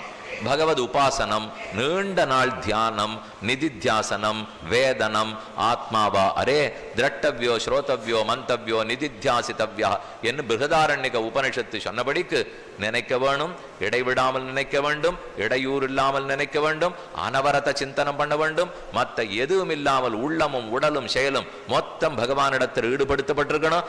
ஆப்ரயாணாது அகரஹரனுஷ்டீயமான மூச்சு அடங்குற வரைக்கும் இதே உபாசனத்தை தொடரணும். பண்ணிட்டு இருந்தால் உன்னுடைய பிராரப்த கர்மங்களை உனக்கு முடிச்சுக்க வேண்டிய உரிமையை கொடுத்துட்டு இன்ன பிறவியில உனக்கு மோட்சம் கொடுத்துருவார்னு ஒரு வழி. இந்த வழியை கேட்டு முடிச்ச உடனேவே இது நம்மால் ஆகாதுன்னு புரிஞ்சு போச்சு. நீ இதெல்லாம் இப்படி எல்லாம் போய் நினைச்சுட்டு இருக்க முடியுமா சுவாமி? ஏதான எளிய வழி இருந்தா சொல்லும். இந்த வலிய வழி நம்மால முடியாது, எளிய வழி இருக்கு, அதை சொல்றேன். ஆனா அதுல வேற கட்டம் இருக்கு. இது சுலபமா இருக்கும், இந்த பாதையில போனேன்னா சட்டுன்னு போக வேண்டிய இடம் வந்துடும், ஆனா குண்டும் குழியுமா இருக்கும். அந்த பாதையில போனா கொஞ்சம் நேரம் ஆகும், ஆனா புஷ்பக விமானம் ஆகாய விமானம் மட்டும் போகலாம். எது வேணுமோ முடிவு பண்ணிங்க. இப்போ அதே போல பெருமாள்கிட்ட கேட்டோம், அப்ப இந்த உபாசன மார்க்கம் வேண்டாம்னால் வேற எந்த மார்க்கத்தால போக? சரணாகத்தின்னு ஒரு வழி வச்சிருக்கேன். சரணாகதியில் ரொம்ப சுலபமா சட்டு நீ வந்து சேர்ந்துடலாம். அப்ப அதுல ஏதான குண்டு குழியுமா இருக்குமான்னு கேட்டேன். அப்படின்னு இல்லை, ஆனால் ஒரே ஒரு நெருடல் இருக்கு, அது உனக்கு புரியும்னா சரி சொல்றேன்னார். சரணாகத்தின்னு சொல்லிட்டியானாலே மொத்தத்தையும் என் திருவடியில ஒப்படைக்கணும். உன் தலையில ஒரு பொறுப்பு இல்லைன்னு ஏத்துக்கணும். கொஞ்சம் கூட செருக்கு அகங்காரம் ஆணவம் இருக்கவே கூடாது. உன் முயற்சி எதுவும் இருக்கக்கூடாது. நான் ஒண்ணுமே இல்லை, அணுவிலையும் அணு அப்படின்னு நீ புரிஞ்சுட்டு மொத்தத்தையும் எங்கிட்ட சமர்ப்பிக்குவதாக இருந்தால் நான் செய்கிறேன்னார். யோசிச்சு பார்த்தோம், பண்ணிட்டா போச்சு, சுலபமா தான் இருக்கும் போல் இருக்குன்னால் இல்லை, ஜாகிரதப்படுத்துறேன், இது சுலபம் இல்லை. நீ நினைச்சிட்டு இருக்கே சரணாகத்தின்னா ரொம்ப சுலபம்னுட்டு, ஆனா அது சுலபமா? 18 மாடி நான் ஏறணும், கட்டப்பட்டு ஏறுனா படிக்கட்டில் ஏறணும், மூச்சு வாங்கும். அதுக்கு பக்கத்தில் கிடுகிடுன்னு ஏற்படுத்தி வச்சுட்டா. ஒரு விஷ வச்சிருக்கா, யந்திரம் வச்சிருக்கா, யந்திரத்துக்குள்ள ஏறி உட்காண்டேன், கதவை சாத்திட்டேன். அதுக்கு நன்னா காற்றாடி எல்லாம் போட்டுக்கலாம், அது உள்ளே வச்சிருக்கா. அது எல்லாத்தையும் போட்டு நன்னா இருக்கு சௌக்கியமா அழுத்தினோடனே அப்படி ஒரே ஏற ஆரம்பிக்கிறது. புஷ்பக விமானம் போறாப்புல இருந்தது. போயிட்டே இருக்கச்சே நடுவில் ஏதோ ஒரு மாதிரி சத்தம் வந்தது. வந்த உடனே தட்டு நின்று போச்சு. அங்குத்தே நல்லேன் இங்குத்தே நல்லேன். அடுத்த மாடி 15ஆம் மாடிக்கும் போல 14ஆம் மாடியிலையும் இல்லை, அந்த 2 மாடிக்கு நடுவில் நின்றுது. உடனே ஒரு பரபரப்பு பிடிச்சிருந்தது. கதவு பிடிச்சி இழுக்க போனேன், ஒயின்னு ஒரு சத்தம் ஆரம்பிச்சது. கதை விழுத்தால் போய் செவுத்துல முடிக்க வேண்டியதான். கதை விழுத்தா எங்க போவேன்? அதுக்குள்ள பயம், மேலேந்து யாரான விழுந்துருவாளோ, நானே கீழே விழுந்துருவேனோ, உள்ள என்னாகுமோ, மூச்சு திணறி படுவோமோனுமோ, ஒண்ணுமே புரியல. பார்த்தா பலகையில் அடக்க எழுதியிருந்தான், நடுவில் நின்று விட்டால் பதறாதீர்கள் போட்டிருக்கான். ஆனா உடனே பதற்றம் வந்துடுறது. அப்ப அங்க தேவை ஒன்னே ஒண்ணு, நடுவுல நின்று போச்சுன்னால் பதறாம இருக்கணும் இல்லையா? அதுதான் முடியவே முடியாது மனுஷனாலே. பகவான் சொல்றார், நீ சரணாகதி ரொம்ப சுலபம், ஆனால் எதுவா இருந்தாலும் பதறாம இருப்பியா? இருந்தா தான் சரணாகதி பலிக்கும். நீ அங்க ஏறி உட்காந்து பதறி இதை திறக்கிறேன் அதை திறக்கிறேன்னு சொன்னேன், தடால்னு கீழே விழ வேண்டியதான். ஏனால் ஹனுமார் சண்டை போட்டார், இந்திரஜித் வந்து பிடிச்சுன்னு போகணுங்கிறதுக்காக வந்தான். அசோகவனத்துக்கு போயிருக்கார், ஆஞ்சநேய சுவாமி பார்த்தார், சீத்தையை தெரிஞ்சுனுட்டா, செய்தியெல்லாம் தெரிஞ்சுட்டாச்சு. யோசிச்சு பார்த்தார், இப்படியே திரும்பி போயிடலாம், இருந்தாலும் ராமன் வந்து ராவணனை பாத்தியான்னு கேட்டா ஒரு உதச்சு பார்த்துட்டு போடுவோம், அப்பதான் நமக்கு சரியா இருக்கும். வந்த காரியத்தை ஒழுங்கா பார்க்க வேண்டாமா? அதை வெறும் சீத்தையை பார்த்தேன், கதை சொன்னேன், சூடாமணி வாழ்ந்தேன்னா, வந்த இடத்துல பார்னா உதச்சு பார்னு தான் அவருக்கு தெரியும்.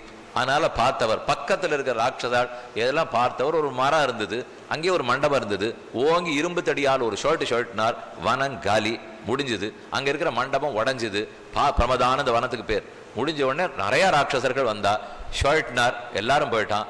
அதுக்கப்புறம் போனா 8000 ராட்சசர்கள் அனுப்பிச்சு வச்சான், எல்லாரும் போயிட்டா. அக்ஷகுமாரன் அனுப்பிச்சான், ஒரே ஷர்ட்டு போயிட்டார். அடுத்தடுத்து எல்லாரும் போயிட்டா. அப்ப ஆஞ்சநேயர் பார்த்துட்டு இருக்கார். இவர் கடைசியா இந்திரஜித்து வந்தான்.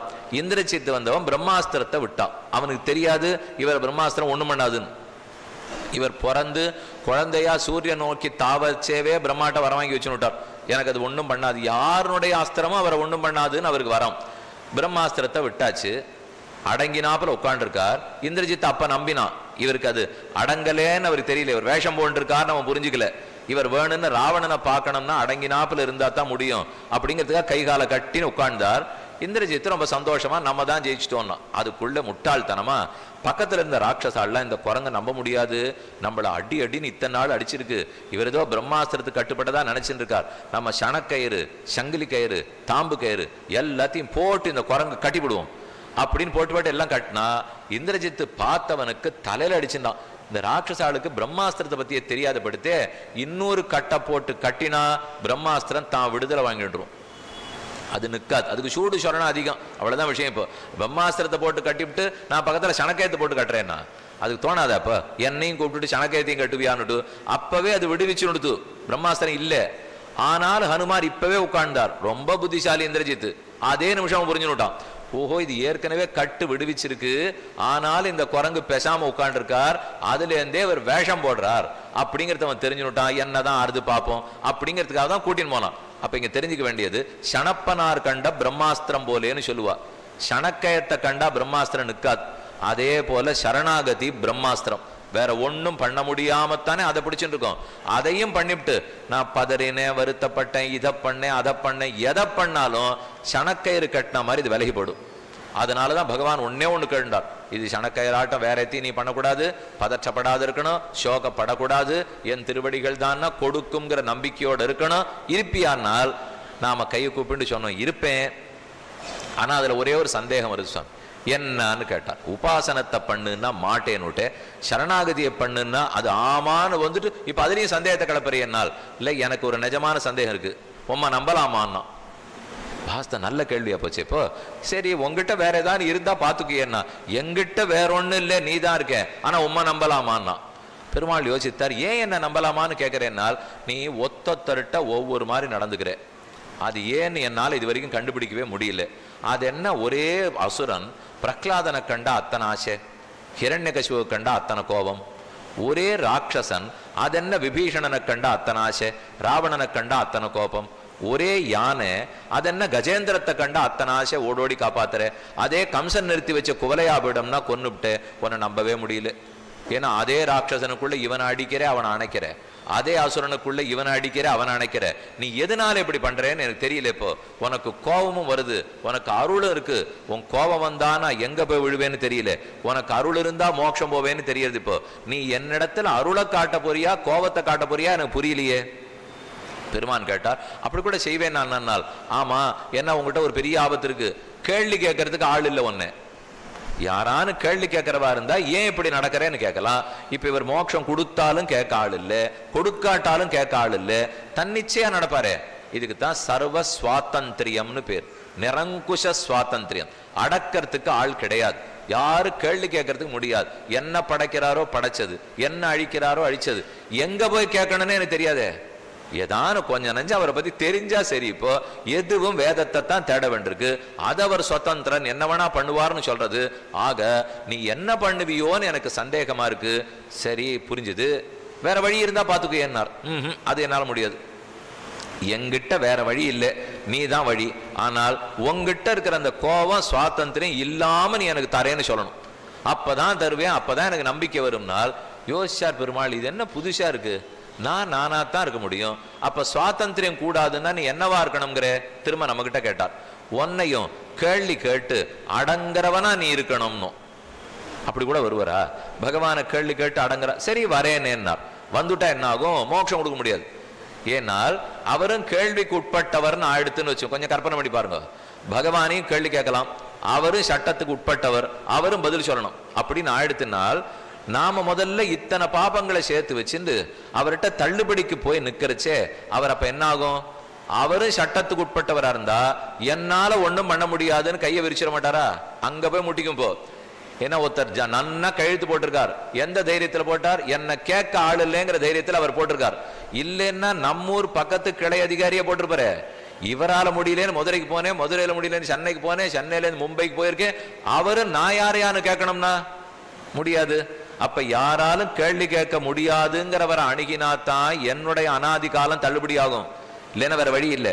ஆனா அப்படிப்பட்டவரா இருந்தா மோட்சம் கொடுக்குற சமயத்துக்கு கொடுப்பரோ மாட்டோரோன்னு சந்தேகமா இருக்கு. சுவாமி முன்ன போனா முட்டுறது, பின்ன போனா இடிக்கிறது. அப்ப யார்கிட்ட தான் போகணுங்கிறீங்க? இப்போ அவர்கிட்ட போய் நின்னா கழுத்து போடுற சக்தி இருக்கணும்னா சுதந்திரா இருக்கணும். ஆனா அவர் சுதந்திரரா இருந்துட்டாருன்னா கேள்வி கேட்க முடியல, கொடுப்பரா மாட்டாரா தெரியல. எனக்கு உள்ளூர நப்பாசி. இப்போ கேள்வி கேட்க முடியாதவளா இருந்தா தான் சுவாமி எனக்கு மோட்சம் கிடைக்கும்.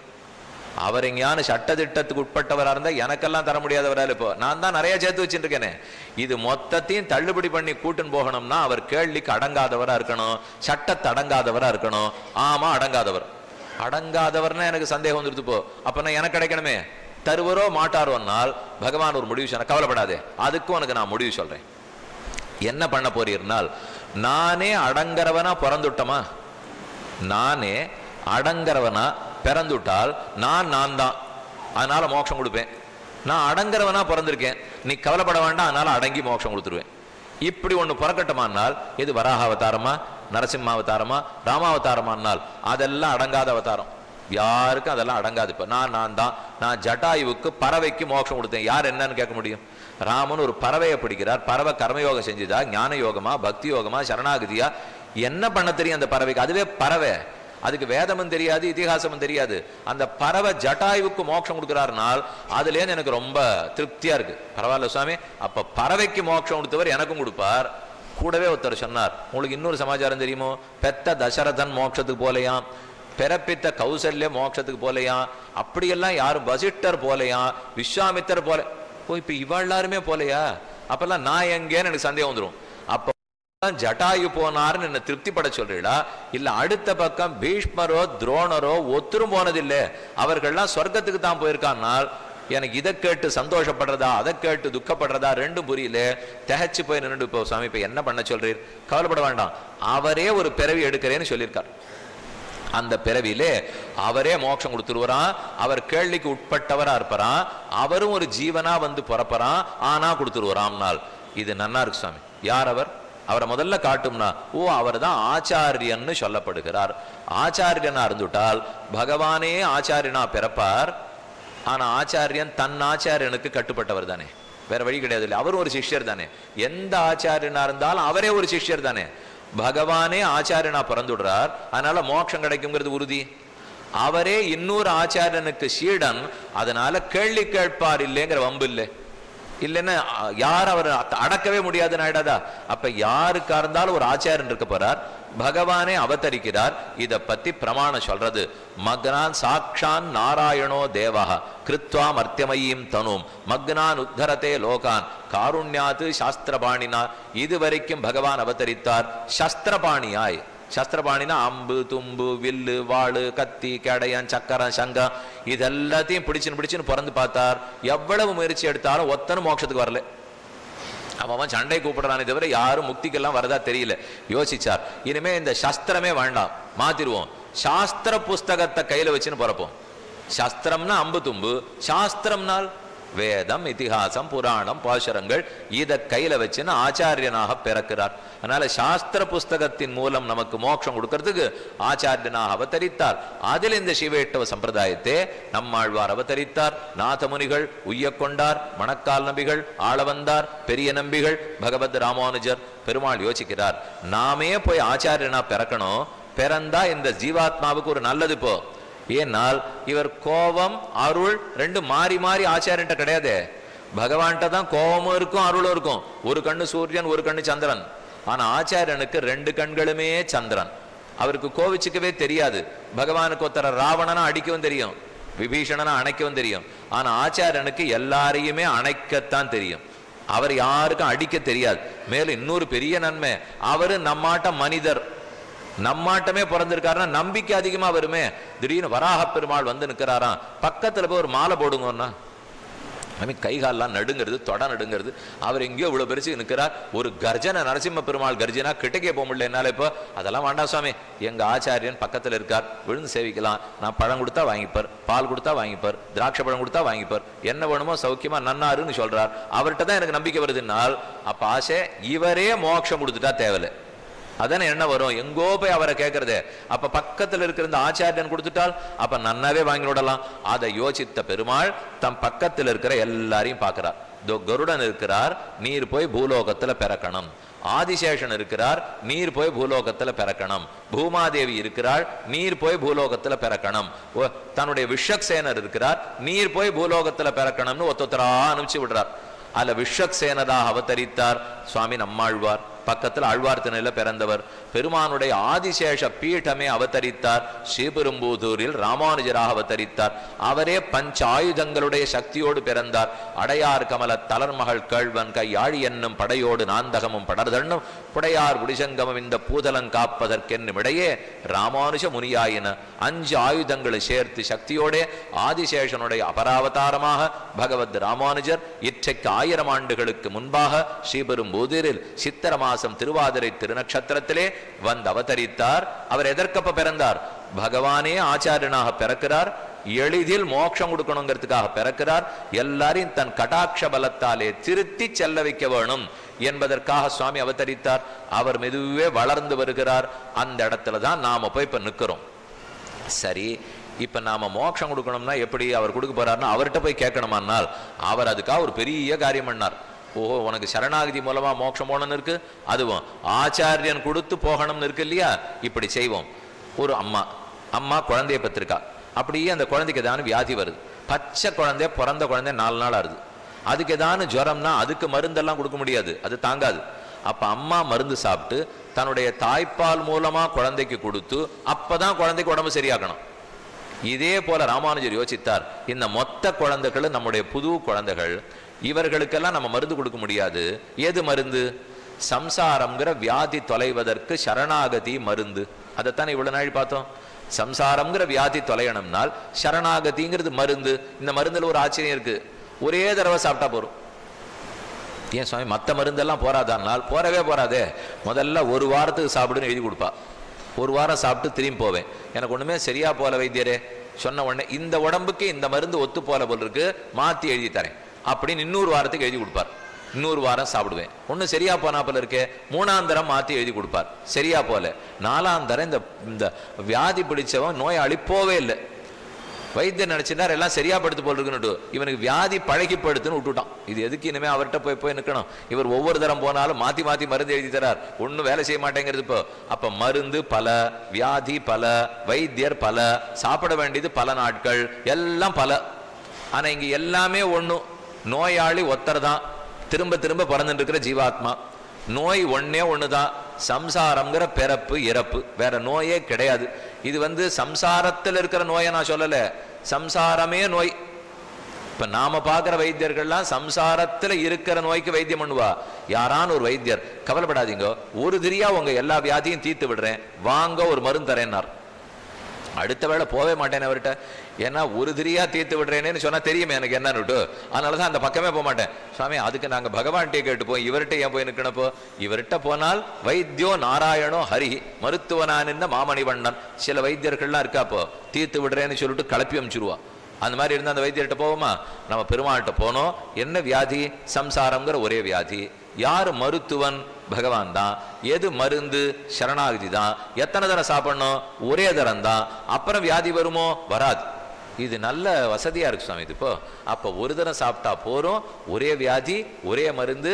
ஆனா நோயாளி நாம அத்தனை பேரும் ஒரே நோய் நன்னா தெரிஞ்சு போச்சு. இப்போ சரணாகதிங்கிற மருந்தே ஒரு தடவை குடிச்சுட்டா போறோம். அப்ப நாம பண்ண மொத்த பாபங்கள் மொத்தத்துக்கு அதுதான் மருந்து. காலத்திரையேபி கரணத்திரைய நிர்மிதாதி பாபக்கிரியஸ்ச சரணம் பகவத் க்ஷமைவ. இத்தை மணவாளவர்கள் இத்திராஜ விம்சத்தில சாதிக்கிறார். நாம எல்லாத்துக்கும் எத்தனை வியாதி சேர்த்து வச்சிருந்தாலும் ஒரே மருந்து சரணாகதி. ஆனால் அந்த மருந்தை கூட குடிக்க முடியாத சிறு குழந்தையாக இருக்கிறேன். இப்பதானே சொன்னேன், அந்த மருந்தை கூட நான் குடிக்க முடியல, ரொம்ப பச்சை குழந்தை. அப்ப அந்த மருந்தை யார் சாப்பிடணும்? அம்மா தான் சாப்பிடணும். தாய் மருந்து சாப்பிட்டு அவ தாய்ப்பால் மூலமா எனக்கு கொடுத்து அதனால நான் மோட்சம் போனோம். இதை ராமானுஜர் நன்னா புரிஞ்சுட்டார். இவ மொத்த பேரு நம்ம குழந்தைகள். அப்ப அந்த சரணாகதிங்கிற மருந்தத்தையும் நம்ம தான் சாப்பிடணும். இவனை சாப்பிட சொன்னா சாப்பிடுவானா தெரியாது. அந்த சரணாகதி மருந்தை நாம சாப்பிடுவோம். பங்குனி மாசம் உத்தரத்தன்னைக்கு தேர்ந்தெடுத்தார். ஆச்சரியமான சேவை. ரங்கநாத பெருமாளுக்கும் பெரிய பிராட்டியார் ஸ்ரீரங்க நாயகிக்கும் ஸ்ரீரங்கத்தில் சேர்த்தி சேவை. பங்குனி பிரம்மோத்சவம் ஆதி பிரம்மோத்சவம். அந்த பிரம்மோத்சவத்தில் 9ஆம் திருநாள் வந்தது. மறுநாள் கார்த்தால கோரத்தம் தேர் நடக்கணும். முத நாள் ராத்திரி பெருமாளும் தாயாரும் தாயார் சன்னி பங்குனி உத்திர மண்டபத்தில் 2 பேரும் ஒரே சிங்காதனத்தில் எழுந்துள்ளி இருக்கிறார்கள். இதோ நின்ன திருக்கோலத்தில் நம்பெருமாள், பக்கத்தில் அமர்ந்த திருக்கோலத்தில் நாச்சியார். ஏதே சங்ககதா சுதர்சன பிருதா க்ஷேமங்கரா பாகவா பாதத்வந்தமிதம் சரண்யம் அபயம் பத்ரஞ்சவோ ஹே ஜனாஹ இத்யூச்சுஷி அபயங்கரே கரதலே ஸ்மேரேண பக்திரேண தத் வியாகுர்வன்னிவ நிர்வகேன் மமதுரம் ஸ்ரீரங்க சர்வம் சஹா. என் அவருடைய நின்ன திருக்கோலம், கையிலே பிடித்த திவ்யாயுதங்களும் வைத்த அஞ்சனன்ன கையும் கவித்த முடியும் முகமும் உருவலும் ஆசன பத்மத்திலே அழுத்தின திருவடிகளுமான திருவரங்கநாதன் நம்பெருமானுடைய வேஷம். பக்கத்துல அமர்ந்த திருக்கோலத்தில் நாச்சியார். உல்லாச பல்லவித பாலித சப்தலோகி நிர்வாக கோரகித நேம கட்டாட்சலீலாம் ஸ்ரீரங்க ஹர்மதள மங்கள தீபரேகாம் ஸ்ரீரங்கராஜ மகிஷீம் ஸ்ரீயம் ஆசிரயாமஹ என்று பெரிய பிராட்டியார் அமர்ந்திருக்க ராமானுஜர் முன்னே வந்தார். ஜகத்தே புடை சூழும்படிக்கு 12000 ஸ்ரீவைஷ்ணவ சிஷ்யர்களோட 700 சன்னியாசி சிஷ்யர்களோட பல அம்மையார்களோட சேர்ந்து பெருமான் முன்னே நின்று அடியேன் சரணம்ங்கிறதுக்காக வந்திருக்கேன். இதோ முதலில் பெரிய பிராட்டியார் திருவடிகளில் சரணாகதி அனுஷ்டிக்கிறேன். பகவன் நாராயண அபிமதானுரூப ஸ்வரூப ரூப குண விபவ ஐஸ்வர்யசீலா ஜனவதிகாதசயா சங்கேய கல்யாண குணகணாம் பத்மவனாலயாம் பகவதீம் ஸ்ரீயம் தேவீம் நித்யானபாயினீம் நிரவத்யாம் தேவதேவ திவ்யமகிஷீம் அகில ஜெகன்மாதரம் அஸ்மன் மாதரம் அசரண்ய சரண்யாம் அனன்ய சரணா. உம்முடைய திருவடிகளையே சரணமாக பற்றுகிறேன் பிடித்தார். நாச்சியார் வாய் திறந்து கேட்டாள், உமக்கு என்ன வேணும்? எதற்கு என்னை சரணம்னு பற்றினீர்? அதுக்கு பதில் சொல்றார், அடுத்தது உம்ம கணவனை சரணம்னு பற்ற போறேன். அவர் தான் எனக்கு மோட்சம் கொடுக்கணும். அவர் கொடுப்பாருங்கிற உறுதியை அடியேனுக்கு அளித்தருள வேண்டும். சரி கொடுக்கிறோம் என்று பிராட்டி புருஷகாரம் பண்ண அஸ்துதே தயவ சர்வம் சம்பத்சத்தே சொல்லி அடுத்தது நகர்ந்தார். நின்ன திருக்கோலத்தில் இருக்கிற பெருமாள் திருவடிகளிலே ஸ்ரீமன் நாராயண தொத்பாதாரவிந்த யுகலம் சரணமகம் பிரபத்தியே என்று பற்றினார். பெருமாள் கேட்கிறார், உமக்கு என்ன வேணும்? நான் சரணம்னு வந்தேன், அடி எனக்கு மோட்சம் வேணும், வைகுந்தத்தை கொடுத்தருள வேணும்னு கேட்க கொடுத்தோம். உமக்கு தானே வேணும். அப்பதான் ராமானுஜர் தான் அனைத்துலகம் வாழ பிறந்த எதிராச மாமுனிவர் அப்படிங்கிறத அந்த இடத்துல வெளியிட்டார். ஓ, நம்ம தான் மருந்து சாப்பிட்டு குழந்தைகளுக்கு தாய்ப்பால் மூலமா கொடுத்தாகணும். இப்ப அந்த மருந்த பெருமாள் சரணாகதிங்கிறத நம்ம கொடுத்துட்டார், மோட்சம் தரேன்னு சொல்லிட்டார். எனக்கு மட்டும் கொடுத்தா போராது, என்னோட யாரெல்லாம் சம்பந்தப்படுகிறார்களோ அடுத்த பிறவியில் எந்த பிறவியில் எத்தனாயிரம் ஆண்டுகளுக்கு நம் ராமானுஜ சம்பந்தத்தை யார் பெறுகிறார்களோ அவர்களுக்கு தேவரீர் மோட்சம் கொடுத்துள்ள வேண்டும் என்று கேட்க, ஆம் இசைந்தோம். தயவ சர்வம் சம்பத்சதே அஸ்துதே, நீர் ஆசைப்பட்டபடிக்கு உமக்கு கொடுக்கிறோம். ஆனால் அந்த ராமானுஜ சம்பந்தத்தை ஏற்படுத்திக்கிறதுக்கு உண்டான வரைமுறை திட்டங்களை நீரே செய்யும். அப்படின்னு பெருமானுடைய திருவுள்ளமாக ராமானுஜர் பெற்றுக்கொண்டார். திரும்ப மட்டத்துக்கு எழுந்துருளினார். யோசித்தார், எப்படி வருங்காலத்தில் இனிமே நாம இதை ஸ்தாபிக்க போறோம்? ராமானுஜ சீடர்கள் ராமானுஜ சம்பந்திகள்ங்கிறத ஏற்படுத்திட்டால் ஆச்சாரியன் மோட்சம் கொடுத்தார்னாயிடும், பகவானுடைய அவதாரமே கொடுத்தார்னாயிடும், பெருமானுடைய வார்த்தை இருந்து கொடுத்தாருங்கிறதாயிடும், அம்மா மருந்து சாப்பிட்டு குழந்தைக்கு கொடுத்தாப்பலாயிடும், பரம திருப்தி. எல்லா விதத்திலும் இத்தனை நாளி நாம பார்த்த சிடுக்கெல்லாம் தீர்ந்து போச்சு. எந்த முடிச்சும் இப்ப பாக்கி இல்லை, எல்லா முடிச்சையும் கோத்தாச்சு. ஆனா ஒன்னே ஒண்ணு, அவர் 1000 வருஷத்துக்கு முன்னாடி இருந்தார், நான் இன்னைக்கு என்ன இருக்கேன்? அப்ப எப்படி அவருக்கு எனக்கு சம்பந்தம் ஏற்படும்?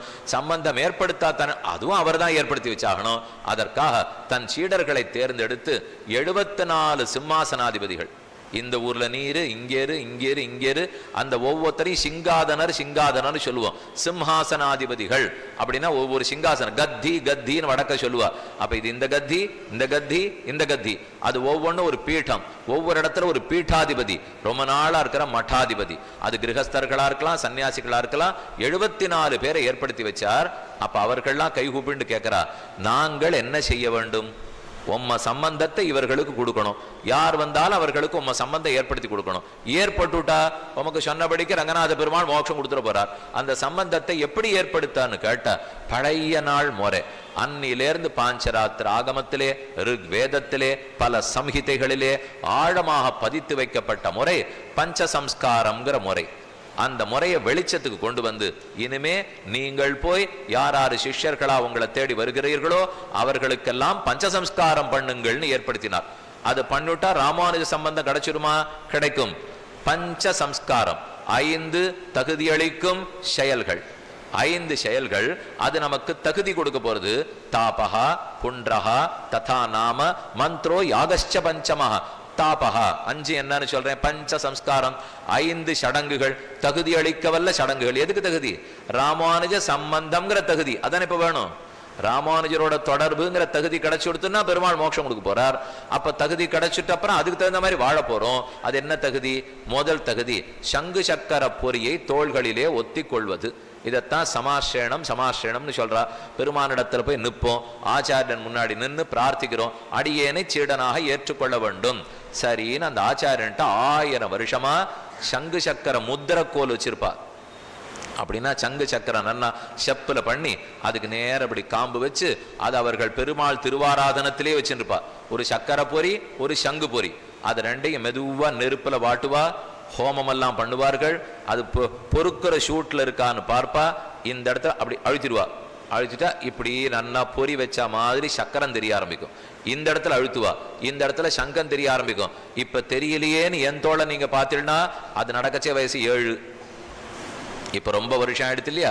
அதனால இன்னொன்னு, ஆச்சாரியர்கள்லாம் ரொம்ப கருணை உள்ளவா, ரொம்ப மென்மையானவா. அதனால இப்பவும் தெரியறாப்புல இருக்கிறது சில பேருக்கு.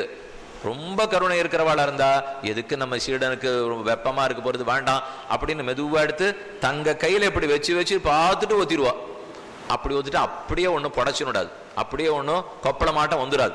அது அப்படியே பழுக்க காய்ச்சி வச்சா தானே. பழுக்க காய்ச்சி வச்சுட்டா நல்லதுதான். ஓரளவுக்கு நம்ம பட்டை பண்ணிருக்கிற எல்லாத்துக்கும் தொலைக்கலாம்.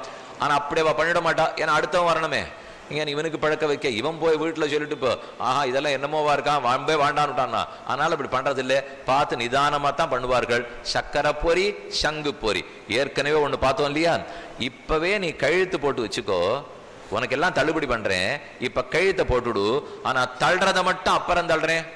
அதே போல இந்த ஆச்சாரிய சம்பந்தத்தை, ராமானுஜ சம்பந்தத்தை ஏற்படுத்தி வச்சுக்கிறது 7 வயசுக்கு பண்ணலாம், 8க்கு பண்ணலாம், 40க்கு பண்ணலாம், 50க்கு பண்ணலாம். அது 7வது வயசுக்கு அந்த சம்பந்தத்தை ஏற்படுத்திட்டா கழுத்து போட்டோன்னு அர்த்தம். ஆனா அந்த சம்பந்தம் எப்ப பயன் தரும்? 77க்கு கடைசி மூச்சு அடங்கச்சே பயன் தரும். இதைத்தான் ஆழ்வார் பாடும்போது, என்னையும் என் உடமையையும் உன் சக்கர பொறி ஒத்திக்கொண்டு நின்னருளே புரிந்திருந்தேன் இனி என் திருக்குறிப்பே அப்பொழுதைக்கு இப்பொழுதே சொல்லி வைத்தேன்னு சாதித்தார். இது எப்பவோ கிடைக்க வேண்டும், அப்ப கிடைக்க வேண்டியதுக்கு இப்ப சொல்லி வச்சுட்டேன்னால் அதுதான் ராமானுஜ சம்பந்தம், சரணாகதியின் ஏற்றமே. அப்ப முதல் சம்ஸ்காரம் தாபகா, சங்க சக்கரத்தை தரித்து கொண்டுதல். 2வது புண்ட்ரஹா, 12 இடங்களில் திருமண் காப்பு அணிந்து கொள்ளுதல். நாமம் திருமண் காப்பு. இந்த நெத்தி, அடுத்து நடுவயறு, நடு நெஞ்சு, இங்கே இந்த கழுத்துக்கும் தோளுக்கு நடுவிலே, அப்புறம் வலது வயறு தோள்களிலே, மேல் கைகளிலே, மேல இருக்கிற வலது கழுத்துக்கு கீழே, இடது வயறு, இடது தோள், இடது தோளுக்கு கீழே. அப்ப இந்த 3 அப்புறம் முதுகு கீழ்ப்பக்கம், கழுத்துக்கு பின்பக்கம் 12 இடம். கேசவ, நாராயண, மாதவ, கோவிந்த, விஷ்ணு, மதுசூதன, திரிவிக்ரம, வாமன, ஸ்ரீதர, ரிஷிகேஷ, பத்மநாப, தாமோதர, இந்த 12 பெருமாளுக்கு பிரதிநிதியா 12 இடத்துல திருமண் காப்பு. நடுவுல 12 இடத்துல ஸ்ரீசூர்ணம், ஸ்ரீதேவி, அமிர்தோத்பவா, கமலா, சந்திரசோபனா, விஷ்ணு பத்னி, வைஷ்ணவி, வராரோஹா, ஹரிவல்லபா, இப்படி பிராட்டி திருநாமம், மகாலட்சுமி, லோகசுந்தரி, ஆக மொத்தம் 12 நாச்சியாருக்காக 12 ஸ்ரீசூர்ணம்.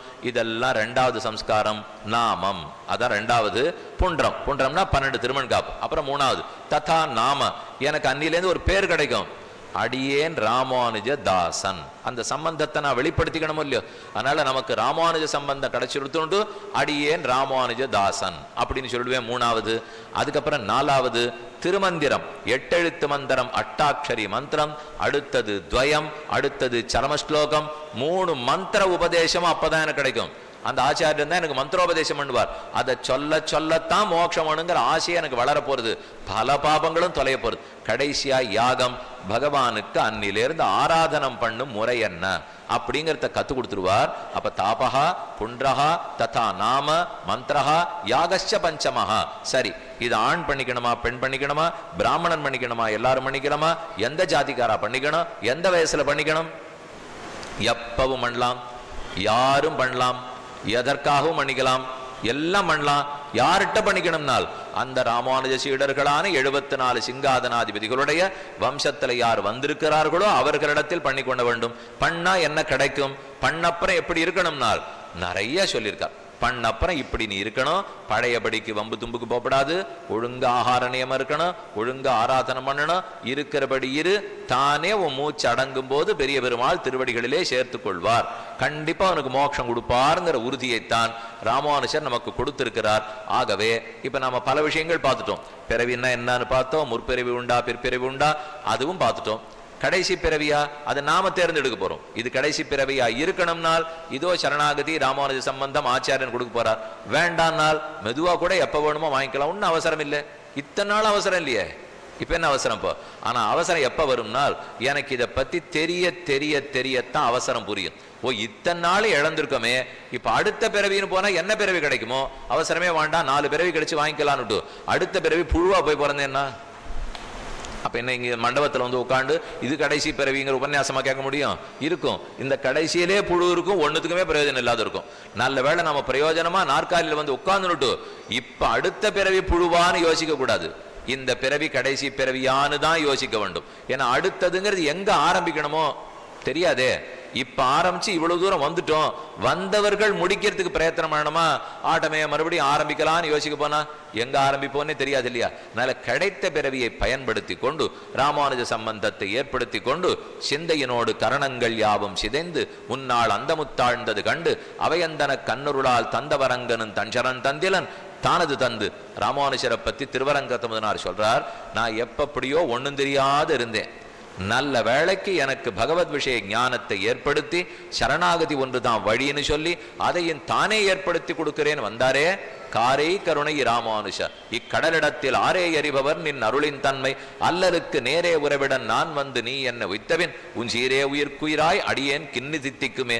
உன் காரை போல கருணை யாரிடத்திலே காண்கிறோம்? அனைத்துலகும் வாழ நான் ஒருத்தன் நரகத்துக்கு போனால் உலகமே வைகுந்தத்துக்கு போகுமானால் ஏற்றுக்கொள்கிறேன் என்று திருக்கோட்டியூர்ல ஏறி சொன்னவர் ஆசையுடையோர்க்கெல்லாம் ஆரியர்கள் கூறுமென்னு பேசி வரம்பறுத்தார். ஆகவே ராமானுஜ சம்பந்தத்தை ஏற்படுத்தி கொண்டு இந்த பிறவியின் இறுதியிலேயே ஆச்சாரியன் கொடுக்க நாம இப்பவே மோட்சத்துக்கு போகலாம். பிறவியின் இறுதியில் அப்ப ராமானுஜர் அப்பதான் இருந்தார் என்னால் அந்த 74 சிங்காதனவாதிகளுடைய வழித்தோன்றர்கள் இன்னைக்கு உள்ளார்களே, இன்னைக்கு ஒத்தொத்தன அவருடைய குடும்பத்தோடு இருக்கா. இதுல குடும்பத்தில் இருக்கிறவர்கள் இருக்கிறார்கள், மடாதிபதிகள் சன்னியாசிகள் இருக்கிறார்கள். அப்ப அவர்களை போகணும், அணுகணும். இந்த விஷயத்தை நான் தெரிஞ்சுட்டு இருக்கேன், இன்னும் இருக்கிற சந்தேகங்களை கேட்டுக்கொள்ள வேண்டும். ராமானுஜ சம்பந்தம் ஏற்படுத்தின்ற பிற்பாடு எப்படி வாழணுங்கிற முறையை கேட்டுக்கணும். இருந்து வந்தால் தானே பகவான் மோட்சத்தை கொடுக்கிறார். ஞானமனுட்டானவே நன்னாகவே உடையனான குருவை அடைந்தக்கால் மாநிலத்தீர் தேனார் கமல திருமாமகள் கொடுனன் தானே வைகுந்தம் தரும். இன்னைக்கு இருக்கிற ஆச்சாரியன் நம்மளை கொண்டு போய் ராமானுஜர் இடத்துல சேர்த்து விட்டுடுவார். ராமானுஜர் அழகா அழைத்து கொண்டு போய் பெரிய பிராட்டியார் மூலமாக பெரிய பெருமாளிடத்திலே சேர்த்து வைப்பாருங்கிறது இது கடைசி பிறவி அப்படிங்கிறத ஓரிரு விஷயங்களை இன்னைக்கு பார்க்க முடிஞ்சது. ராமானுஜருடைய திருவடிகள் வாழி வாழி வாழி, 74 சிங்காதனாதிபதிகள் திருவடிகளும் வாழி, பற்பமெனத்திகள் பைங்கடலுந்தன் பல்லவமே விரலும் பாவனமாகிய பைந்துவராடை பதிந்த மருங்கழகம் முப்புரி நூலுடு முன்கையிலேந்திய முக்கோல் தன்னடகம் காரிசுதன் கடல் சூடிய மொழியும் கரணச்சிக முடியும் எப்பொழுதும் எதிராசன் வடிவழகு என் நிதையத் துளதால் இல்லை எனக்கெதிர் இல்லை எனக்கெதிர் இல்லை எனக்கெதிரே காஷாய சோபி கமனீய சிகானிவேஷம் தண்டத்ரயோஜ்ஜலகரம் விமலோபதீதம் உத்தியதினேஷ நிபமுல்லசதூர்தபுண்ட்ரம் ரூபம் தவாஸ்து எதிராதி திசோர்மமாக்ரே தஸ்மை ராமானுஜார்யாய நமः பரமயோகினே யஸ்ருதி ஸ்மிருதி சூத்ராணாம் அந்தர்ஜரம் அசீஷமத் ஸ்ரீமன் மகாபூதபுரே ஸ்ரீமத்கேசவ யஜ்வனः காந்திமத்யாம் பிரசூதாய யதிராஜாய மங்களம் ஸ்ரீமதே ரம்யஜாமாத்ரு முனீந்திராய மகாத்மனே ஸ்ரீரங்க வாசினே பூயாத் நித்யஸ்ரீ நித்தியமங்கலம் என்று சொல்லி நல்லதாக 2-3 விஷயங்களை இந்த 3 நாட்களிலே அனுபவிக்கிற பாக்கியம் கிடைத்தது. சிந்தித்து பார்த்து செயல்பட வேண்டும் அப்படின்னு உங்களிடத்தில் பிரார்த்தித்துக் கொள்ளுகிறேன். ஆண்டுதோறும் இவ்விடத்தில் வரவழைத்து நடத்தி கொண்டு வரும் ஸ்ரீமான் கிரஹாம்சம் அவர்கள், அவர்களுடைய குடும்பத்தார், பிரேம்குமார் அவர்கள், அவர்களுடைய குடும்பத்தார், மேலும் தன்னார்வ தொண்டர்களாக இருந்து பலரும் நடத்தி வருகிறார்கள். எல்லாருடைய க்ஷேமலாபத்துக்கும் திருவேங்கடவன் திருவடிகளிலே பிரார்த்தித்துக் கொள்ளுகிறேன்.